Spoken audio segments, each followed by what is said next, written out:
केवल आपण मानक फोन करी SBI debit card PIN generate करिवार ऑप्शन मिलुची। प्रथमे आपण ए जो नंबर देखाउची नंबर रे कॉल करिवे।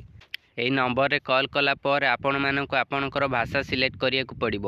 ଆପଣଙ୍କୁ କେତେ ପ୍ରକାରର ଭାଷା ସେ କହିବେ, ଆପଣ ସେ ନମ୍ବର ଭିତରୁ ଗୋଟିଏ ସିଲେକ୍ଟ କରିବାକୁ ପଡ଼ିବ ଆପଣଙ୍କର ଯେଉଁ ଭାଷା। ଏହାପରେ ଆପଣ ପ୍ରେସ୍ 2 ଆପଣ 2 ସିଲେକ୍ଟ କରିବେ for debit card and cheque book service. ଏହି ସର୍ଭିସ୍ ପାଇଁ ଆପଣମାନଙ୍କୁ 2 ସିଲେକ୍ଟ କରିବାକୁ ପଡ଼ିବ। ଏହାପରେ press 1 to generate debit card pin. 1 press କଲେ ଆପଣଙ୍କର ଡେବିଟ୍ କାର୍ଡ଼ର ପିନ୍ ଜେନେରେଟ୍ ହେବ। एहापर एंटर लास्ट 5 डिजिट्स आपणकर जो कार्ड रही से कार्डर लास्ट 5टी नंबर देवे। एहापर आपण आपणकर अकाउंट नंबर लास्ट नंबर देवे, लास्ट 5टी नंबर। एहापर आपण जो मसीह जन्म होइछंती जो ईयर जन्म होइछन से ईयर टी आपण मानक देवे। एहापर वन टाइम पिन एहापर एटीएम रे जाई आपण माने आपणकर पिन सेट करि परिबे।